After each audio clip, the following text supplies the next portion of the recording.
know from Top Gear. But let's dive in. Reminder, if you have any questions, please drop them in the comments throughout the day. And boy, oh boy, this was another busy day. Bryan, I asked you this yesterday, so I'll go to Massie. After reading Jim Francis, at least first part of his testimony, and we are now at day 8, I will do some bigger notes on the day before we go in. Ultimately, Massie, where do you sit in terms of where this trial is at, and who are you favoring? Because you've actually been in the courtroom, so you kind of know how the process is going. Well, so, ultimately it's going to come down to what the jury thinks, not what we think. But if I were on the jury, I would be leaning heavily toward the team side of things, just because their case seems so much better. And I feel like, and we'll get into it, but I feel like the witnesses that NASCAR, it finally got turned for NASCAR's witnesses a week and a half into it. I feel like they hurt them even worse. Like they did not do some of the stuff that came out today. It didn't help. I don't think so. The blowout got even bigger. The subs were not taken out. Yeah, we're gonna talk about this, but it did get to the thought. The Childress news came in yesterday, and Tanner Marlar, who's writing our recap for us tonight, and shout out to John Newby who helped us today with notes. Shout out John, we appreciate you, John. Thank you, buddy. John. But ultimately, I do want to shout John Newby out for that, helping us out. But Tanner mentioned he's reading through the notes and talked about the Childress Hillen thing. There's so many little things about this case that, again, I'm going to say, like I said yesterday, whoever writes the book on this case, which, again, will not be Bryan or myself. Massie, I think you have an outside shot to do it because you're an actually good writer. I think he'll be part of the book. He's going to give his input of the book, but I don't think he'll write it. But whoever writes the book on this case, there's going to be so many little stories that come from it, because, there's probably stuff in certain depositions we heard about that, will not come to light until the book comes out. And there might be another lawsuit that comes out of this. An appeal. Richard Childress might file a lawsuit against Bobby Hillen Jr. for breaking the NDA. That's assuming that Hillen is the one who revealed it. Because who else would reveal it? I don't know. We're gonna go to the end here. It could have been someone who told a reporter, and the reporter, told NASCAR. Yeah. So I was gonna mention that the note of the day. One of the notes towards the end of the day. The judge basically threatened the teams, or the team NASCAR side, to reveal where you got this information from by tomorrow morning, or he will judge, he will decide on what to do. Oh. So we should know that tomorrow. Who actually revealed it? I might agree with Massie's assessment there, but a couple of notes. Let's dive right in. So Jim Francis' testimony. If we want to recap from yesterday, it was a lot of I don't knows. It was a lot of I don't recalls. Massie, as we go into today's testimony, what do you assess of how goes of his testimony? Well, first off, hey Jack, just saw he commented. Jack, tell your grandson I said hi. I was gonna say, did Scott? Are you free from Scott finally? Is that Scott let him out the cage? No, I think yesterday. It's an inside joke. Yesterday, hope so. France did not do a good job from the sounds of it, with all the I don't knows and all that, and the guy's already an 81-year-old man with hearing aids up there. When you get up there saying I don't know, I can't recall a bunch, people are going to assume stuff about you. I'm not saying that's the deal with him. I think he was maybe doing the other NASCAR people have done and played dumb with some of the stuff, because his common theme: Steve Phelps, Scott Prime, a whole lot of I don't know, I can't recall is in there. I do think Jim did a better job today, and obviously part of that was NASCAR's questioning of him, but still, he might have been the witness that did the least harm to NASCAR's case today, which is wild. Yeah, I know. Yeah, we'll get into it. So Jim France, you talk about the NASCAR side. It was again what needed to be done with Jim France. Like, to me, the defense wanted to paint Jim France again as this kind of overarching theme. There are two quote unquote bad guys in this. Curtis Polk versus Jim France. Like that. If we wanted to have the WWE match, that's the WWE match this court case is all about. Who can paint the other one as the worst villain? That's why Curtis Polk will probably be the final person to testify in this entire case. That's why Jim France was the final person to testify for the plaintiffs. But NASCAR wanted to paint Jim France and tell his story of this up and coming driver or up and coming man in the sport, his family business. And part of it was talking about advice he got from his family. You know, how his mom told him to always pay your bills, and your dad was what he says he's going to do. So what you basically like, your word is your bond. In other words, he outlined his history with auto racing. He talked about his time in IMSA as owning an IMSA team that basically sometimes it was profitable, sometimes it was not. He did not recall when he joined ISC as the CEO, but did remain CEO when it was bought by NASCAR in 2019. France said, he did say specifically, and this is the biggest thing, he does not support permanent charters. And his reasoning is, and I quote here, "I don't have a sight line to the future, and I'm really not comfortable making a promise that I can't keep." So that's a good way to phrase it, because why did he phrase it like that? To Jim France's credit, it's the same advice his dad gave him. So I actually think, and like Steve O'Donnell, he did point to financial and schedule uncertainty. I actually think, even though it was the outright not supporting of the permanent charters, it was a good way to phrase the answer for Jim France. Not I think the defense is trying to dictate him. This guy just wants all the power. He is trying to phrase it as, no, this is what my dad told me. I can't give these people my word the way I want to, so I'm not going to do it. Go ahead, Brian. Yeah, it's just like, it feels like when they don't want permanent charters, well then, why does the NFL have permanent charters? And they're still making a fortune. The NBA, they got permanent charters. Every other team has permanent charters. Now, listen, I get it. It's a driver and then a team rather than specific players and then specific players all together as one team. But I mean, it's just, it makes no sense. And when everyone is wanting this, it just makes you feel like the outlier, Massie, that I'm not saying that he is this. He may be, he may not be, but it comes off as I'm just a grouchy old man and it's my way or the highway. But I will say, like, the France family is a good American success story. Yeah. What they built, and they have what they did, their hard work led to some other people having incredible lives, making all kinds of money. Jeff Gordon, Dale Earnhardt, Darrell Waldrop, like these guys, even like a Richard Childress, like they made so much money and had lives they couldn't dream of from the 90s and 2000s and whatnot. I think somewhere along it just feels like they lost their way. Like it was more about just holding all the power. Well, they always wanted all the power, but like the money didn't keep up with it. I think Trey is trying to say something and he's muted, but oh, Trey. I'm sorry, I was getting ready, but I would argue that I would argue that it's not that they wanted to hold on for power so much, is that times changed and the money got so big that like they're kind of they're gonna have to be forced to change. And you look at it like when I look at the NBA, like David Stern's NBA is way different than Adam Silver's NBA. Like David Stern was a Jim France like figure. Boy, where yes, he had was. a lot of I mean, we're talking about a guy who vetoed a trade to the Los Angeles Lakers because I think that's a little different though, because but no, my point, Brian, being that just wouldn't happen in the NBA today.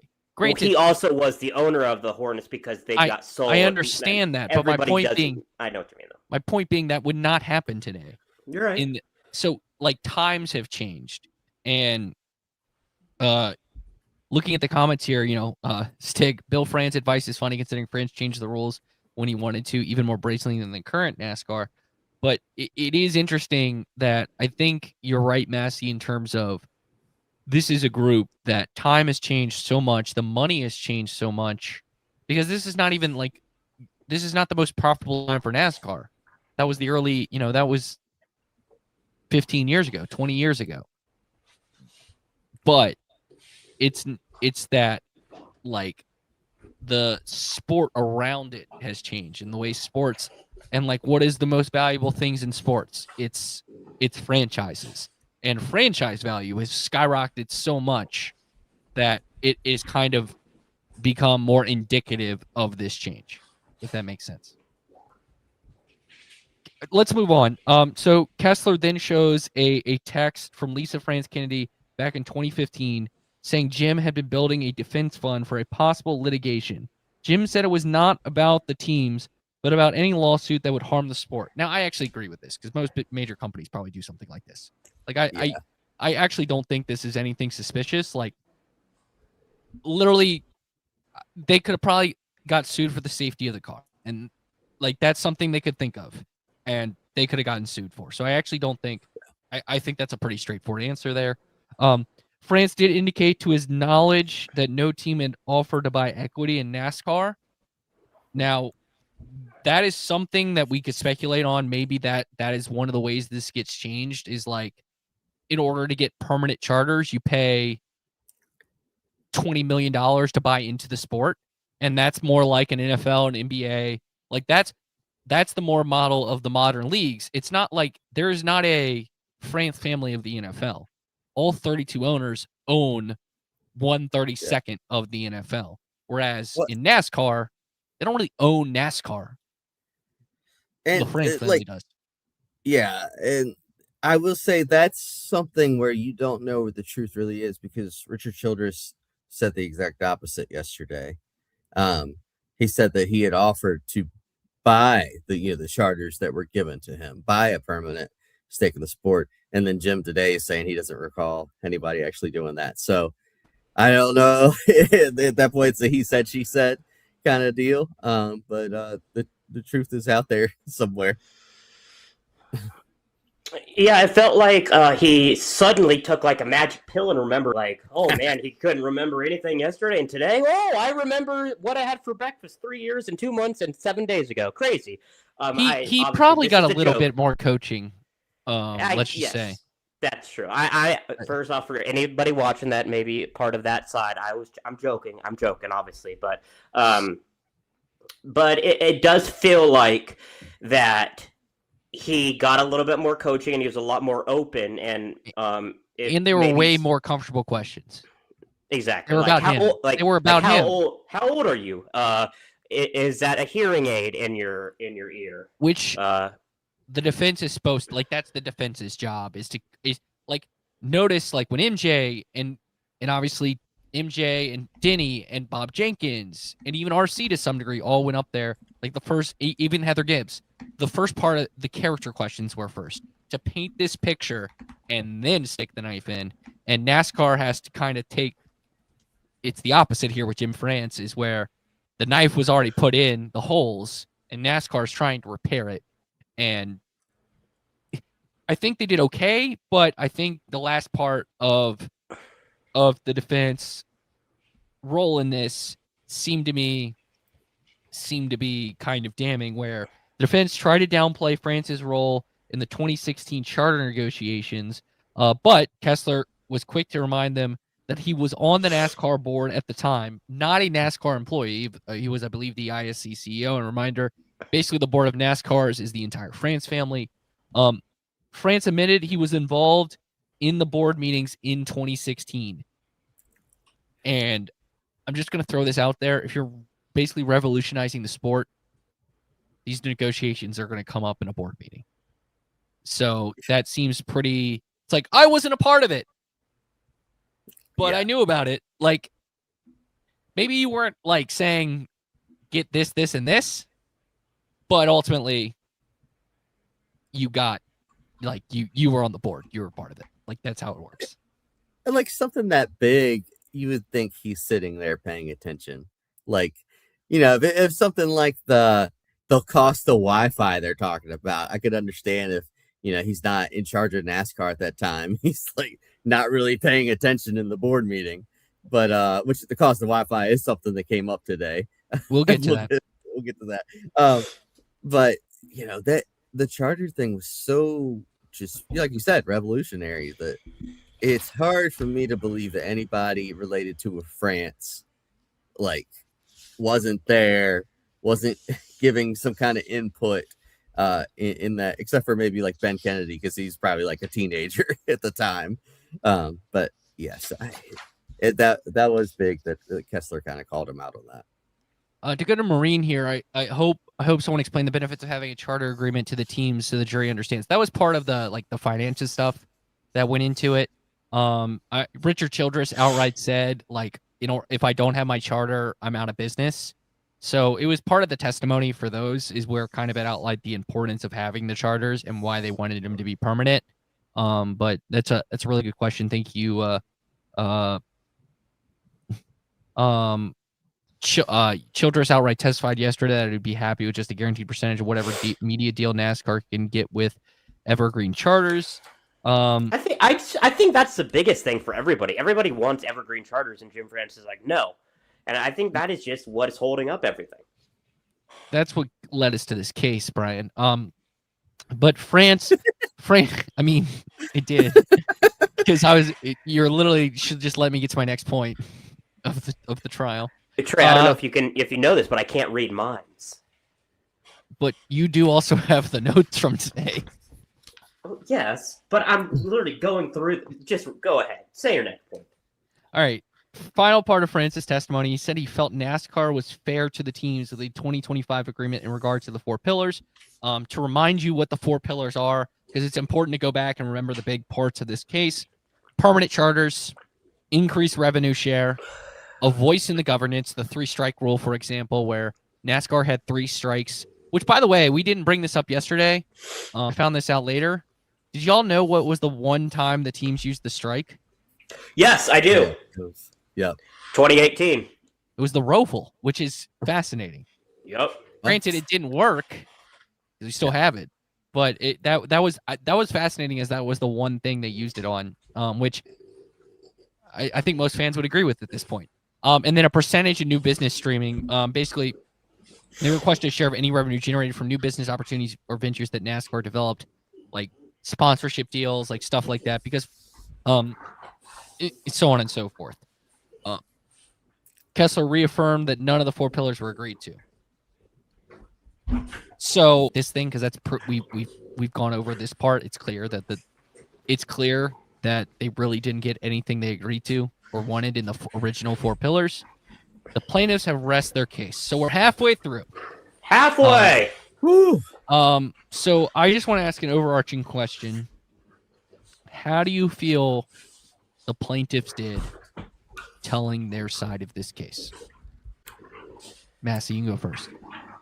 I think they did a phenomenal job, and that Jeffrey Kessler is worth the money. I mean, it's crazy that you pay someone that much, but he's worth the money that they paid him. He did a great job. Are there points they could have done better?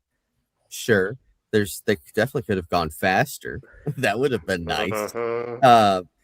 But it feels like, they've put down this incredible score, and NASCAR's got their work cut out for them to come back from it. How the case goes a different way. Like, we're trying to be fair to both sides, but it really feels lopsided here. It kind of reminds me of, like, I'm going to put it in football terms, kind of like the LA Rams, where they started out okay. They were like 3-2, and then they just went like 7 in a row. And it feels like 23-11. They did a little bit okay, but then once they started cooking, they were cooking with grease and fish oil, baby. They were absolutely rolling. So I think they did a fantastic job, especially middle / the end of the way through their first part.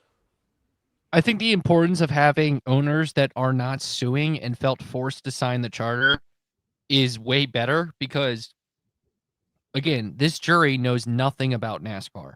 So you have to, like, for us three, a lot of what's come out in this trial is like what we have felt about this sport. You know, in terms of certain decisions being made that we may, while progress has been made, there's these overarching decisions that we don't feel have been in the best interest of the sport long term. Us three are longtime NASCAR fans. We know the sport well. Like they would not pick us on this jury. The jury is not like the reason why you need to have 5%. Like if you think like 100% the teams are going to win, you need to change that to 95% because these jury members know nothing about the history, nothing about NASCAR. But I think it was important, and I would argue outside of Jim France saying I like to fly private, but also I don't know about all this stuff and trying to be this wholesome business guy. Like outside of the Jim France testimony, I think the most two important testimonies of this case was Heather Gibbs and Richard Childress because truly they had no incentive to join I know they're going to tell the truth, but they had no incentive to like argue for the teams essentially, which is what their testimony did because they're already secured in their life, so it's just it's definitely something to keep in mind. I think those two are going to be the most two important witnesses of the case, and I think they're ultimately what's going to sway this. But again, after watching enough court stuff in my lifetime, like real life court stuff, I'm not going to be shocked if the jury favors NASCAR. I will not be. Trey, you're not suggesting that this could be. Never mind. I'm not saying it. I'm not going to say it. What? No, not going to say it. No, I'm not going to say it. I'll privately message. It does feel like, though, that, I know he got paid a lot of money, but Jeffrey Kessler did earn all of that money. You can tell that even if he wasn't a NASCAR fan, he learned every single thing, whether Denny taught him, whether Curtis Polk or MJ or any of the witnesses told him. It would have been Denny. Oh, thank you, Trey. He definitely was knowledgeable, and he definitely did his research. And listen, I know he costs a lot, but this is what you get. Michael Jeffrey Jordan got the best attorney possible. Yep. And I think we saw a sign of this when what's the attorney they switched to named Massie? Yates? No, not Yates, the other guy. So the guy that did the opening argument. Oh, Butterman? Butterman, that's it. Well, Stevenson started it, but Butterman is in the main kind of guy. Because he's worth the money too. Because that guy, if you want somebody to question you saying the sky is blue, that's the guy you get. Which again is his job. Yeah, his job. I do think some of the line of questioning from the other side when they cross-examine is dumb, but again, they're doing their job. Again, for the big picture, the cross-examination idea, and we're gonna get. I think we saw Kessler's real strength in that today, because is to discredit the witness, and Kessler did that with France at the end, talking about the four pillars, and he did it a lot when he cross-examined NASCAR's witnesses. So we're getting into NASCAR's case. Their first witness was John Probst, which, by the way, we're going to start with a note from John Probst, not about his any relation to the case. It was just interesting. He put a value on how much money would be to start a cup team. He said it was $19 million for the first, but $12 million for the second in terms of the car. Now, what do you think he was missing in that?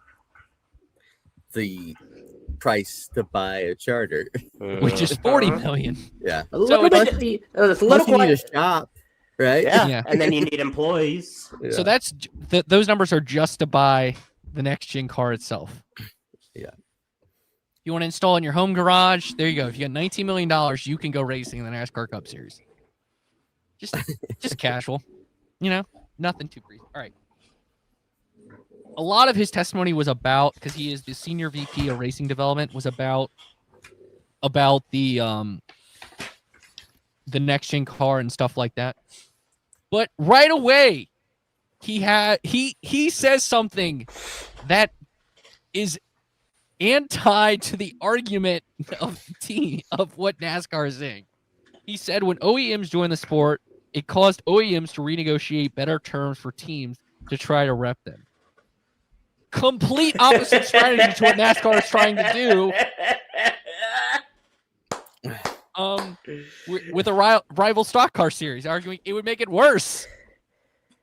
It's mind-boggling to me. Right out of the gate saying that, which his point is correct about the OEMs, but boy oh boy, did that just feed something really very contradicting right away, discredited him right off the bat, Massie.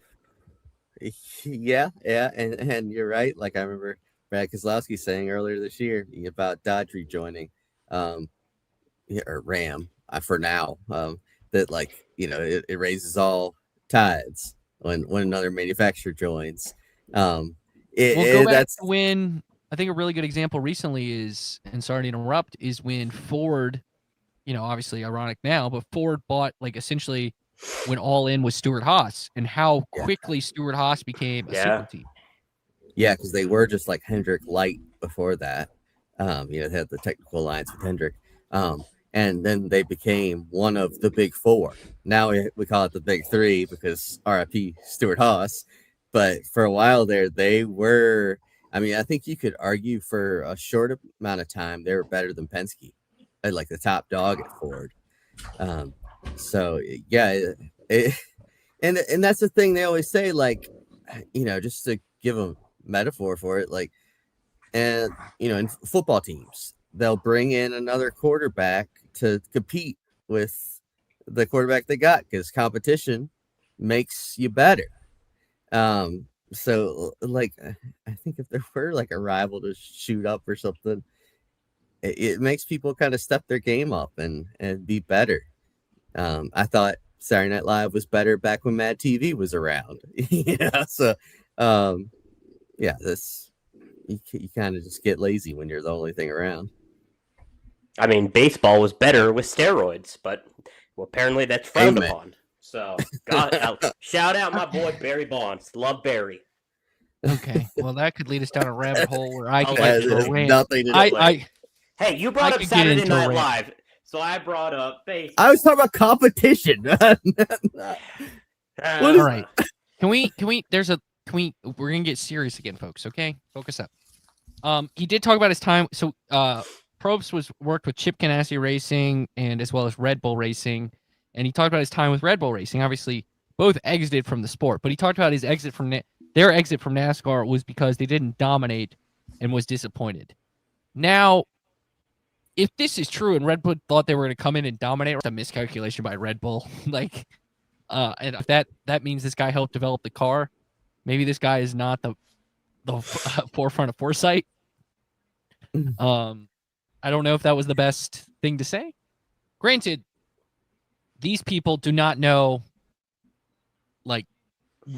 how Red Bull was in NASCAR because they don't know. So maybe this is just a throwaway line.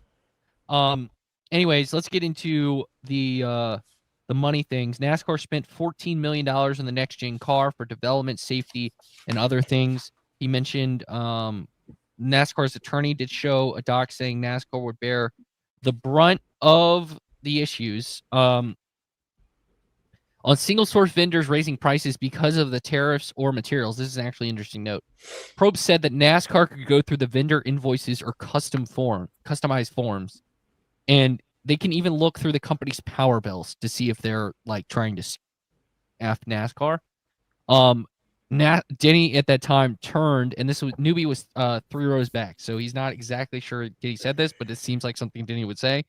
Denny turned after that to his row and said, "They are trying to run other people's businesses." Now, this seems very overreaching on a contract where you can go into literally like all of this company's financials to see what is going on. I mean, this is incredible. Like, they're literally watching. Like, they could literally be just like watching them like they're like their children, and then your parents are watching. That's what NASCAR is wanting them to do. And I mean, Denny was right. They're trying to run other people's businesses. I mean, it is mind-boggling that they can do that. The Stig says, "Oh, I was gonna read that." He's talking about how they basically wanted the same results as F1, and as soon as they didn't, I'm not gonna pronounce that guy's name. He pulled the plug. Dietrich Mateschitz. Similar to exactly what Probst said. Okay. But it is just mind-boggling that NASCAR can be like, yeah, we can look at your power bills. No big deal. Like, that's not right. Like, do you think the NFL could go into someone's team building if they didn't have probable cause or something? If I had to guess, I would say no. I mean, it's just Massie. It's mind-boggling that they even could potentially do this.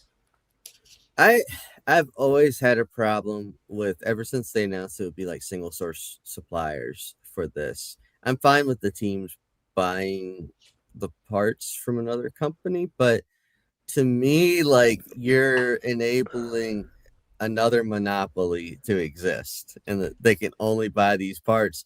And he said that they do. Probst said right before that they do a bidding process to see who would have like the lowest cost, but as time goes on, do those costs go up for whoever it is? I don't know.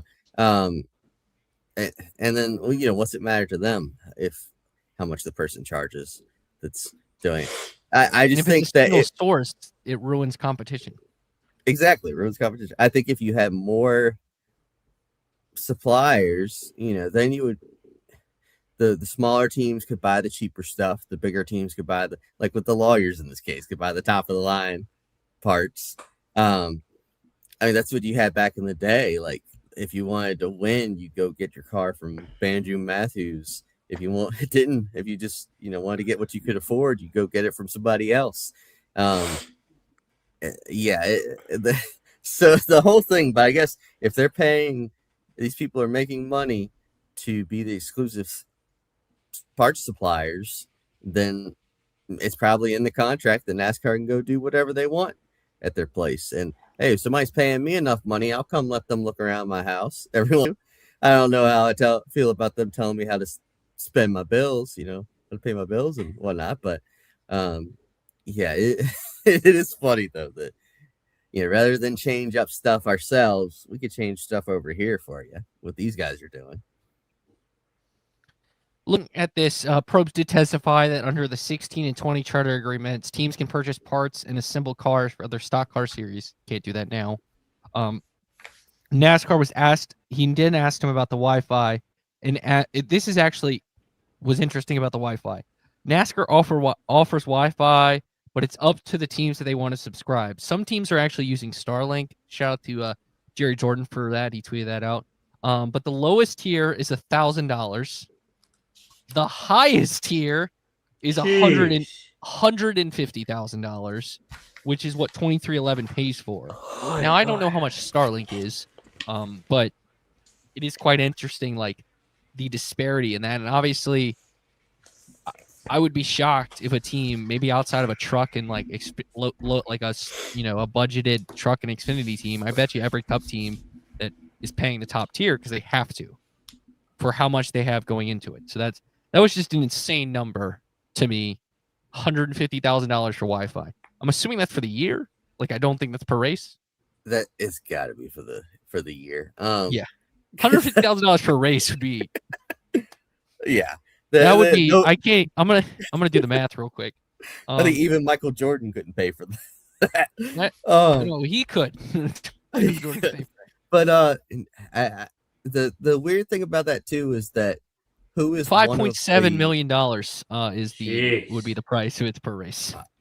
But who is one of the big sponsors of NASCAR? I know they left now it's the O'Reilly series, but It's still a premier sponsor, Xfinity. You've got, yeah. I mean, hey, we were. sponsor. I'm just saying we were as fast as Xfinity Internet, so no well, big deal. Didn't they Like, offer you think great they get cell a service deal. when they had Nextel and Sprint as a sponsor too, or something like that? I think so. Yeah, if you had like a Sprint phone, you would have better service than At the and race. I think they blocked that. They denied doing it, but I think they blocked other phones from being. I'll believe it. I 1,000 believe it. Anyways, They we're not going to go down that allegedly- rabbit hole.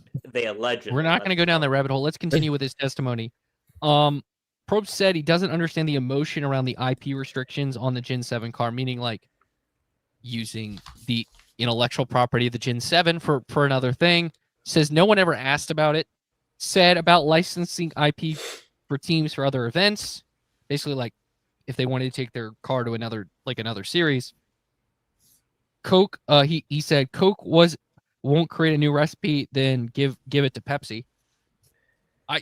Theoretically that's true. I just think that's different because that's like, but like I get like he actually is making a decent point there. I truly think. But let's get to let's get to the fun part. So Probst was a big part, and this is why he was testifying. He was heavily contributed to the gold codes document, which if you don't know what the gold codes are, they were basically if NASCAR had to bring everything in-house and run the teams. So basically NASCAR would run all the teams for a boycott or leaving series. Kessler said if they left, is terms of a question because that's how he phrased it, trying to trap him.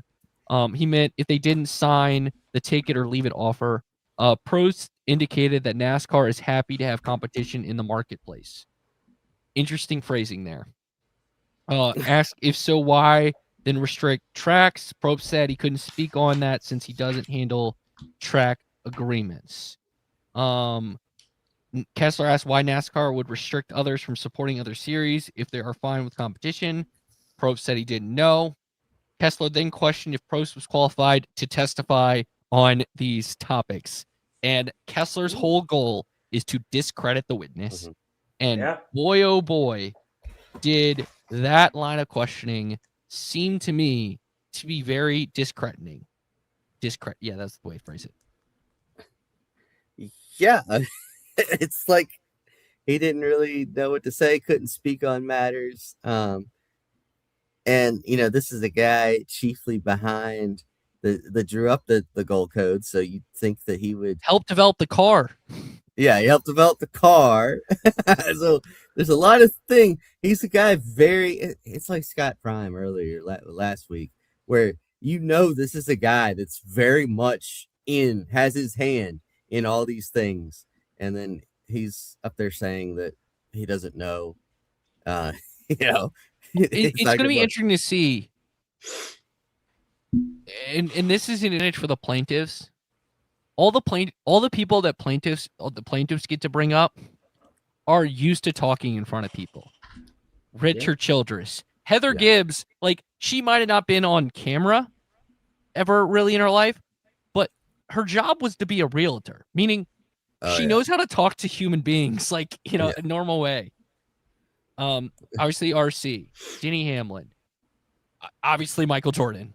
I think Curtis Polk will have that ability because he was a super agent. Like he is used to that. The two best witnesses for NASCAR were clearly OD, Steve O'Donnell, which I'm just going to call him OD from now on because that's what everyone refers him to, and Steve Phelps, because they are used to talking in front of people. But when you get a Jim France of the world, a Probst, Scott Prime, they're not used to talking in front of people. And you really got to be good in talking in front of people in this case.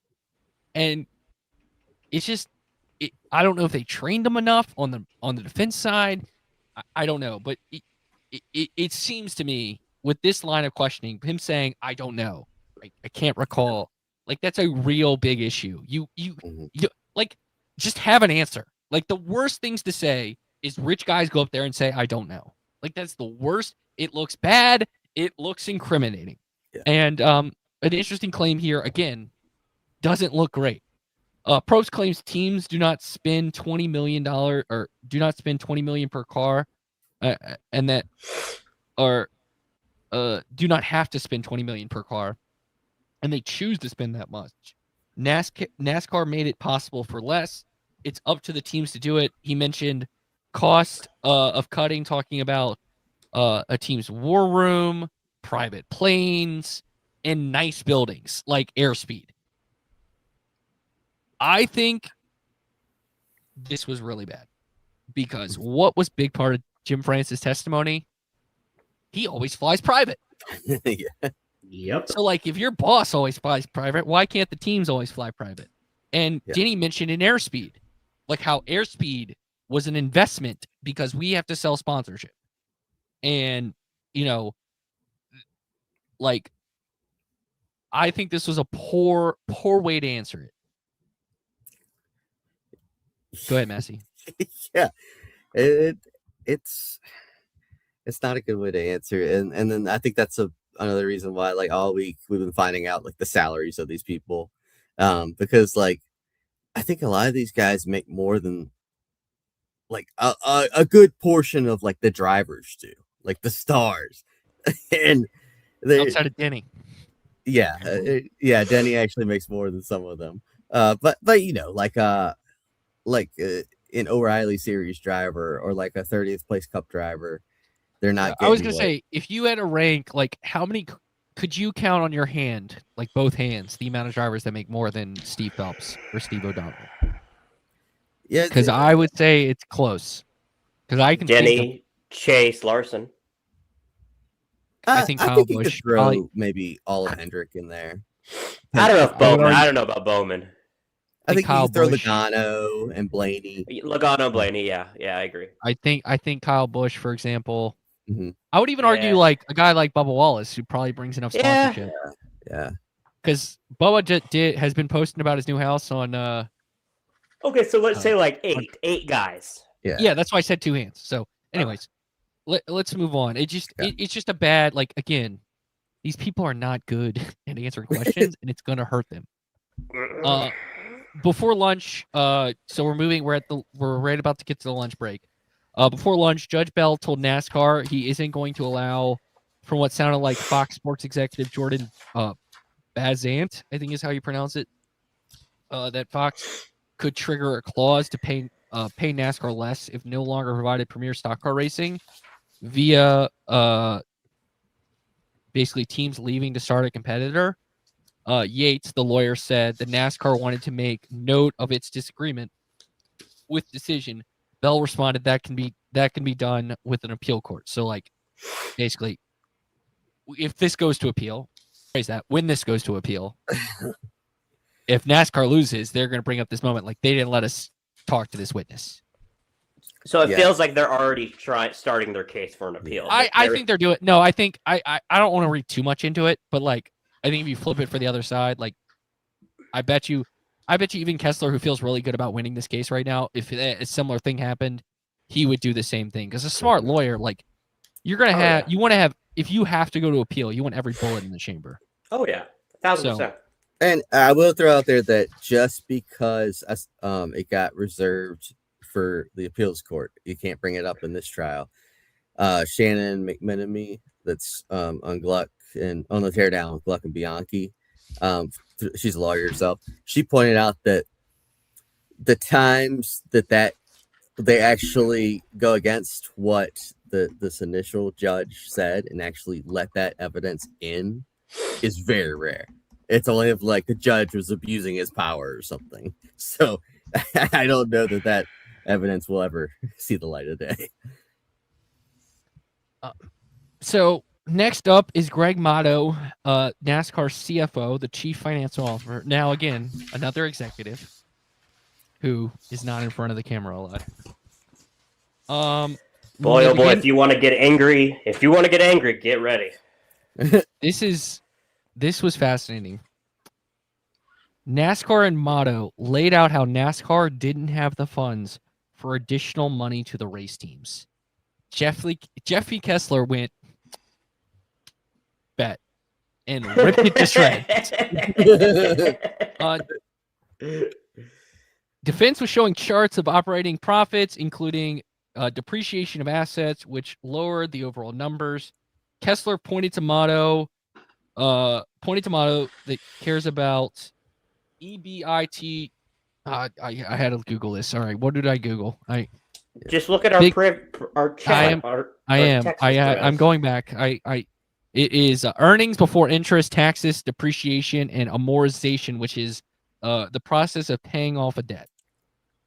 A financial word. Yay.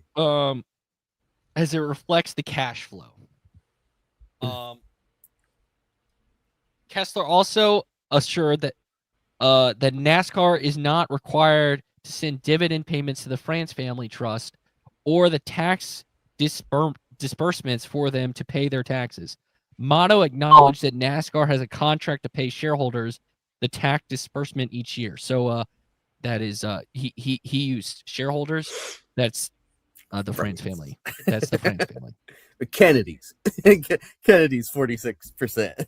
Kessler asked if NASCAR paid his taxes last year, or if he didn't. Motto said he did, referring to did Motto pay his taxes? Because it comes back to Kessler questions why NASCAR couldn't renegotiate to tell Jim and Lisa to pay their taxes like everyone else, and in turn paid the teams more monies. Motto said they have a contract. So, essentially put, NASCAR covers the taxes for the France family. And they are using Must be freaking nice. They are using that as their defense on why they can't pay, part of their defense on why the teams, they can't pay the teams more. And Jeffrey Kessler, he said, I mean, like, in terms of a basketball reference, because Michael Jordan, he got a freaking lob and just slammed that thing home. Like, how, that's just, like, imagine going up to someone and being like, hey, this company is paying for this person's taxes. That just sounds bad. Like, yeah. We should ask Tom if Tom can pay for our taxes. Yeah, that would be nice.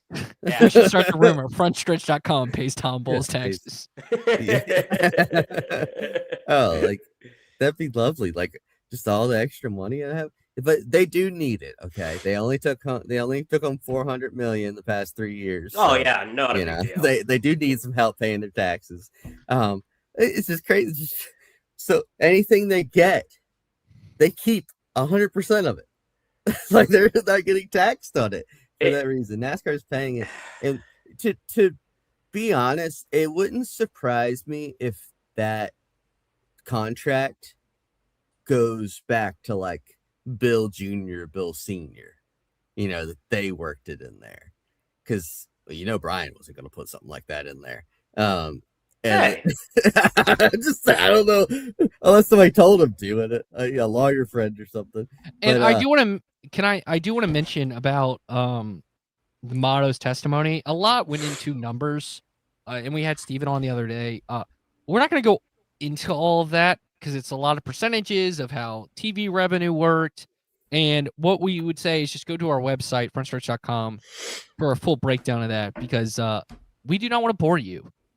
I think this is the biggest part of Motto's testimony, was the fact that, and this was sort of revealed already, but the fact that the France family's taxes, like, it's not like they're getting these, dividend checks, but taxes, like, it just sounds criminal. Like, I don't think it's illegal, actually, but just theoretically saying a company is paying a person's individual taxes seems fishy.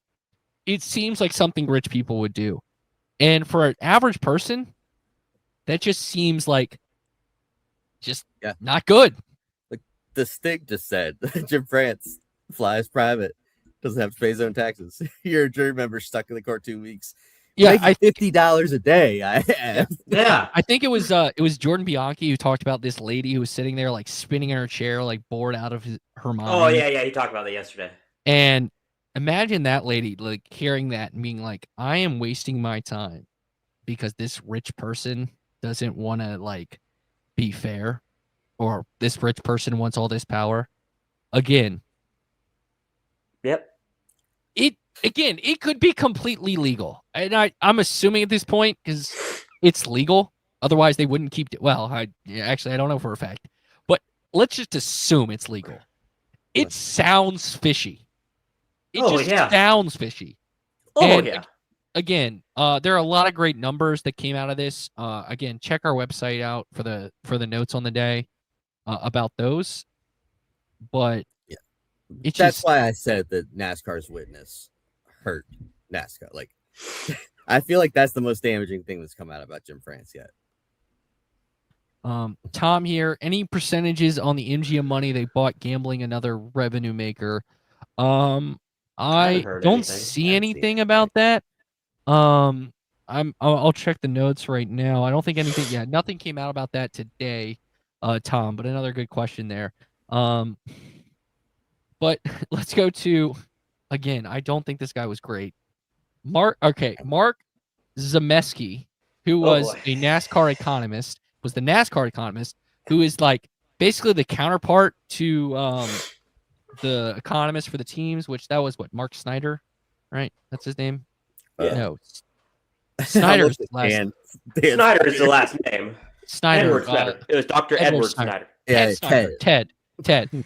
This guy's name's Mark. He started out by keep referring to his textbook, like he has an actual textbook, in his way to argue that Professor Snyder was wrong. That just sounds like, if there are any college graduates on the jury, we've all went to college. We've all had probably a class where the professor has written the textbook. That's annoying. Have I don't think I have. Massie and I definitely have, going to Virginia Tech. They only mention it every time they say something about the textbook. Yeah. So like, again, for me, I would add PTSD of that. Granted, I may or may not have read the textbook. Oh yeah. But let me finish. Did the guy get paid thousands and thousands of dollars just We're getting to that. We're getting to that. Advertise his textbook. Plaintiffs got to admit he didn't factor in possible changes to NASCAR in the but-for world, which was a big part of Snyder's testimony. Like, but-for world, if anti-competitive actions had not been occurring. So, like, literally just instant discredit. Like, his stats are wrong, but I didn't account for the stats he talked about here. It's mind-boggling to me. So he was. By the way, they just kept referring to him as Professor Z. So I'm gonna keep, again, like the OD thing. I'm just gonna keep with that. Z was also asked if he had seen the documents of NASCAR execs saying they felt that they were making offers during negotiations that would harm the sport. Z indicated that he hadn't seen and was unable to identify Steve O'Donnell, which led the plaintiffs' teams to question how he could make $1,200 per hour and work hundreds of hours on analysis and not know who the president of NASCAR was. Now, theoretically, how does this happen? Okay, I will interrupt. Theoretically, I could agree with him because he claimed knowing who OD was irrelevant to his analysis. Theoretically, to the numbers itself, that is true. But all you had to say was yes. Like, yes. It looks a lot better saying, yes, I know who hired me. Yes, I know who hired me. But like, what if they made him pick him out of a crowd? Exactly. So,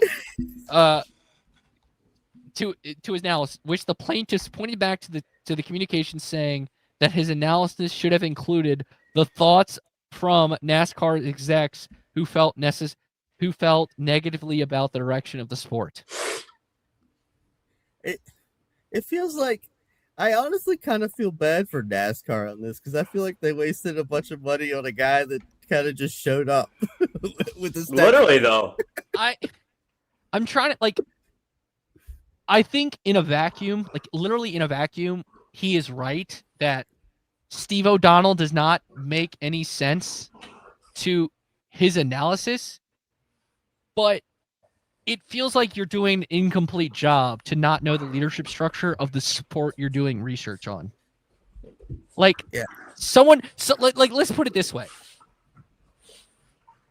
If this was the NFL, the guy giving this would be like the guy saying, "Yeah, I don't know who Roger Goodell is, but he's irrelevant to my," or I don't know who Jerry Jones is, but he's irrelevant to my. Like, Jura.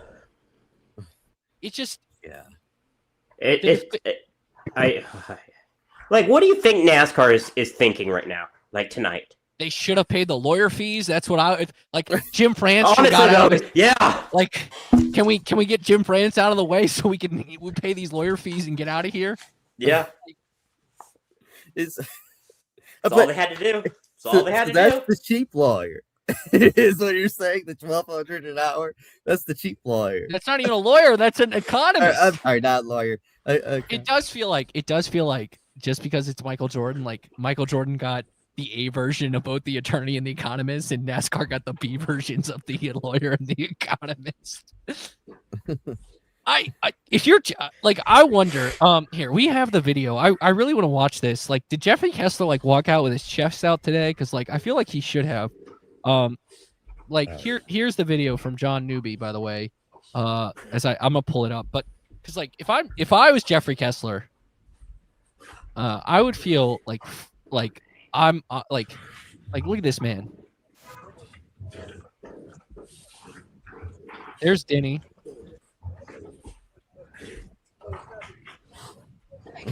Look at that coat. That is a stylish coat. Who's the person next to Denny? His fiance? No, the other one, the one with the walking boot. Oh, that's one of the defense attorneys.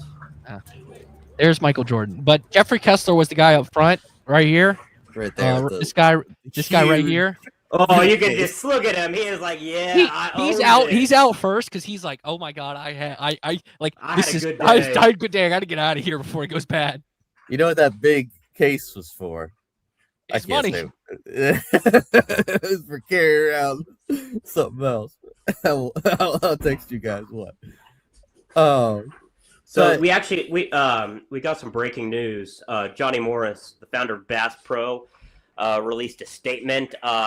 He said that and made basically in support of Richard Childress, makes it abundantly clear that he and his lieutenants are not capable of being fair and objective when it comes to impartially enforcing I'm pulling it the up right now. rules. Brian, I'm pulling it right now. Okay. I'll read it if you want me to. A statement by Johnny Morris, noted conservatives and the founder of Bass Pro Shots on NASCAR and his friend Richard Childress. Again, also, I know he's backing RC here. Also, was the year-long sponsor of one of the Championship 4 participants. Just want to add that context. I've been a NASCAR fan since I was 7 years old when I started going to races at the Fairground Speedway in my hometown of Springville, Missouri. And my grandpa Will, who was a lineman for the Frisco Railroad. We watched Willie Crane, Mark Martin, Ken Strader, the Wallace brothers, and others try to beat our local hero, Larry Phillips. In the years that followed our company, Bass Pro Shops has become a proud sponsor of NASCAR, a sport that resonates deeply not only with our own outfitters, but our core customer base, America's 180 million outdoor and wonderful people in our company. We consider it an honor and a great source of pride to have sponsored NASCAR and our friend Richard Childress and his grandson Austin Dillon for a very long time. Since Dale Earnhardt Sr. and Richard Childress welcomed us to the sport 28 years ago, Richard has become a special friend in life. He's a great leader, a fierce competitor, and a passionate advocate for outdoor enthusiasts and conservationists. He's a true American patriot. Most of all, to us, Richard is a longtime admired and respected member of our Bass Pro Shop family. As I write this today, way too many of my fellow teammates, our valued customers, our independent dealers, and our respected members of the conservation and military communities are outraged by how Richard and his family have been treated by some senior NASCAR leaders. We are extremely upset by the recent discourse of shockingly offensive and false criticisms of Richard by the commissioner of NASCAR, Steve Phelps. For the commissioner and his allies to attack one of the pillars of the sport is incredibly responsible and a disservice to everyone involved in NASCAR and its partners, sponsors, and fans. What Mr. Phelps may or may not be aware of is the fact that in attacking Richard Childress, the racing legend, he's also attacking one of the most respected leaders in America's conservation community. The commissioner has repeatedly labeled Richard as an idiot, a dinosaur, a stupid redneck, and a clown. The fact is, Richard Childress has done as much to build and promote NASCAR as anyone in the history of the sport. The commissioner, in all his rants, has only managed to bring discredit to himself and the sport. Many of our teammates have validly expressed concern that the commissioner recently revealed contempt for Richard Childress, making it abundantly clear that he and his lieutenants are not capable of being fair and objective when it comes to impartially enforcing the rules and regulations that govern the sport, including the objective assessments of fines and penalties. This is a threat to the very integrity of the sport. We can't help but wonder what would happen if Major League Baseball brought in a new commissioner and he or she trash talked one of the true legends who built the game, like Willie Mays, Hank Aaron, Ted Williams, Mickey Mantle, or Babe Ruth. Such blatant disrespect would probably not sit well with fans. Such a commissioner most likely wouldn't or shouldn't keep his or her job for very long. We write this letter with genuine respect for the family who gave birth to the great American sporting tradition of NASCAR, the France family, and has always celebrated the beginning of every race with faith and prayer and saluted patriotism with the singing of the national anthem. And remaining steadfast in going above and beyond to honor our veterans and active duty military. They have built a sport celebrated by hardworking American families. It is painful for all fans to watch the current conflict and division occurring within the sport we love. We hope the France family and team owners will reflect carefully on the damage that is being done to NASCAR and its ongoing dispute and dig deep and strive hard for compromise. We're cheering for a prompt and fair resolution that creates a positive path to a happy and long family, team owners, and most importantly, the fans. One thing is for certain. As the leaders of NASCAR seek to grow the sport and attract new generations of fans, they must never turn their back on or abandon the true pioneers and especially fans who form the foundation of the sport we love. Respectfully submitted and originally handwritten in the deep woods, Johnny Morris, NASCAR fan, proud Rich Childress fam and friend, which that last part was handwritten. Like he signed it. That's how he signed it. Yeah. Oh boy. Brandon Taylor said it best. Once sponsor starts talking, that's not good for NASCAR. Podcast sponsor of the Bristol Night Race. Yep. Thank you, Stig. Which is an SMI track. Yeah. But I do wonder if sponsors, like, I do think that the 2311 sponsors are going to be fine in this. Like, they've probably been talked about this all along.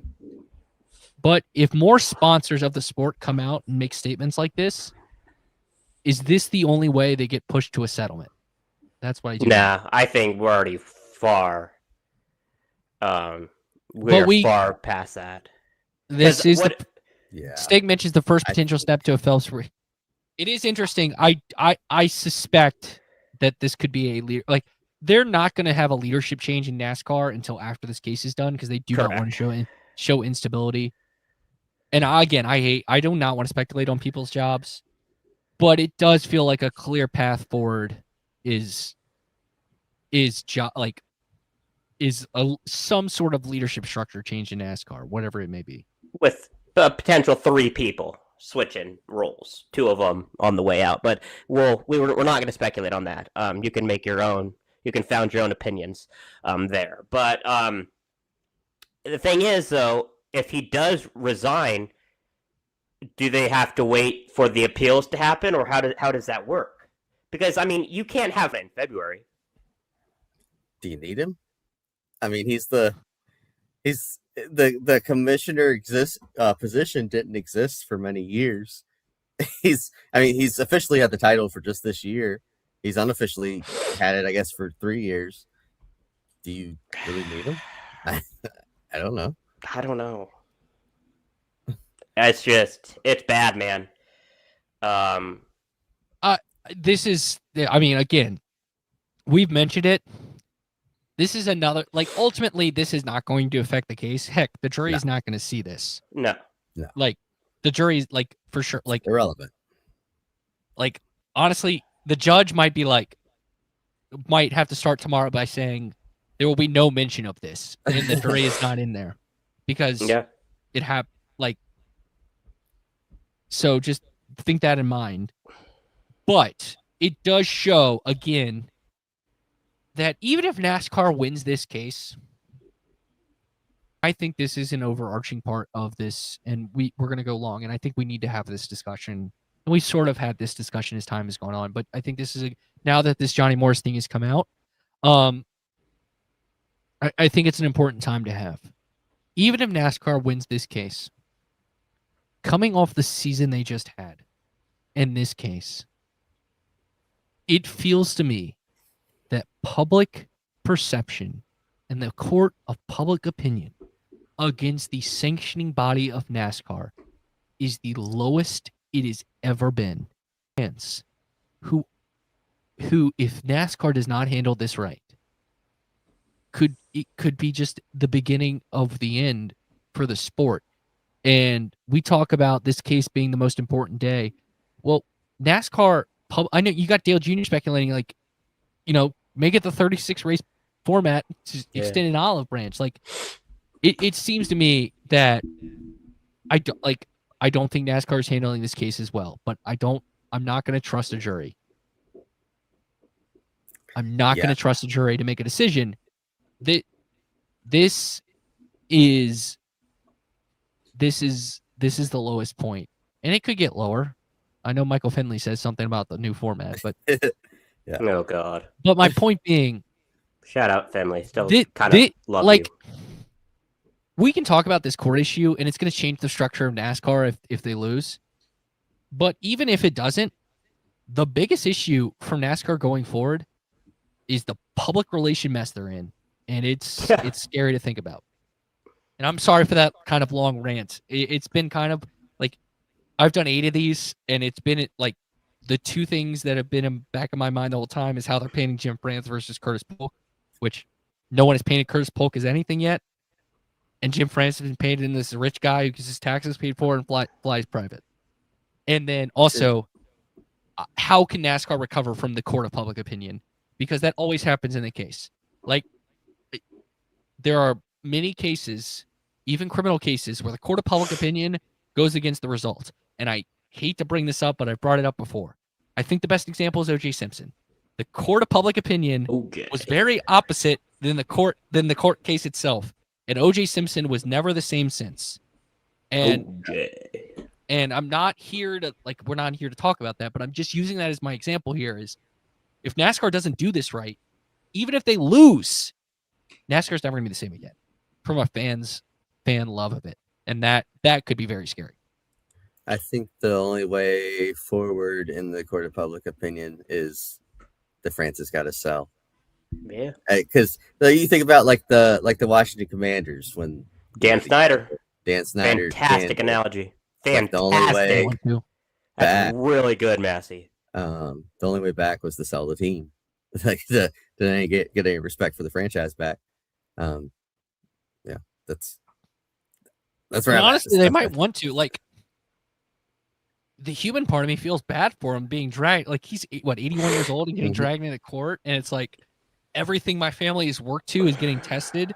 Like he might just be mentally and physically exhausted after this. He just sells it, I think that's where we saw Denny's tweet a couple days ago, or right before the trial started. He said, you need to get rid of the France family.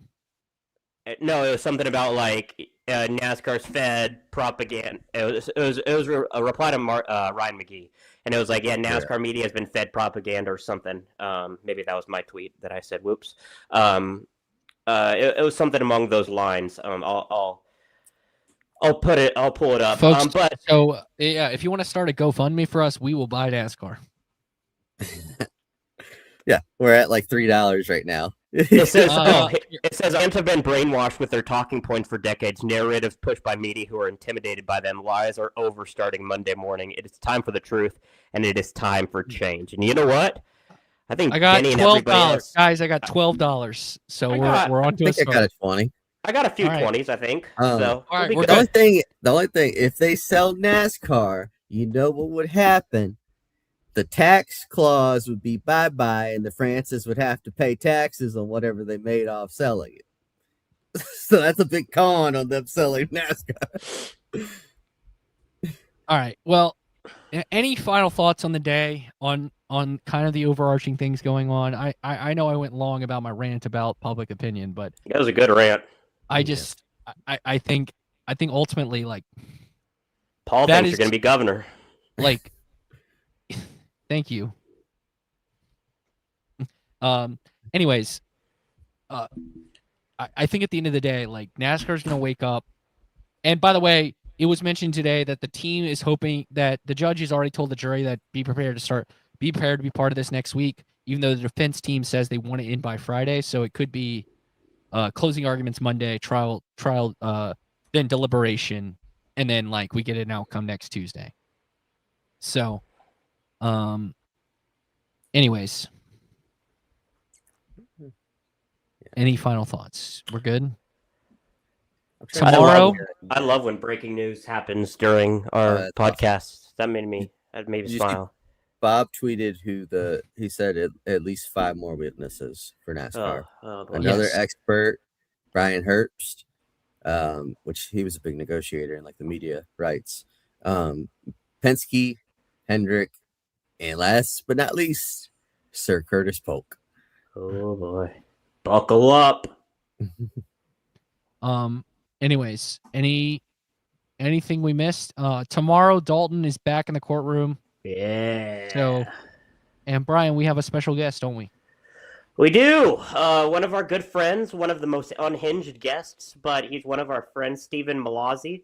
He's going to join us, and he's actually going to school to become a lawyer, which is mind-boggling. So he's way smarter than us. Let's just put it that way.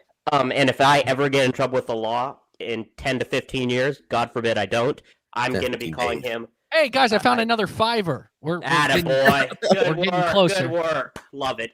Anyway, if I ever get in trouble with the law in 10 to 15 years, I will be calling him because he is going to be earning that bad boy lawyer degree. I got my boy. Shout out to my boy Brady Hess. That's my lawyer.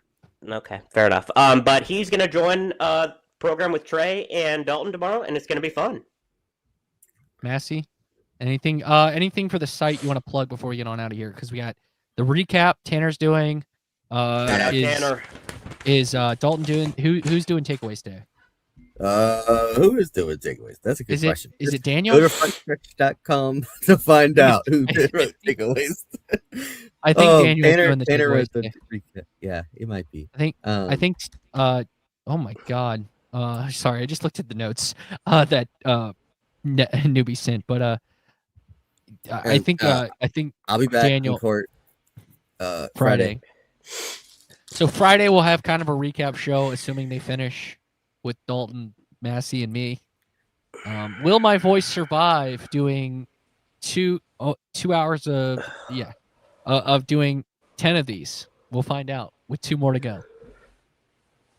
Suck it up, Trey. Get some lozenges. You'll be fine. I'm okay. At the Bryan Nolen and M_Massie22. I'm at Trey Lyle VT. Signing off for now for this episode of Bringing the Heat. Day number 8 of the NASCAR versus 2311 FRM Trial.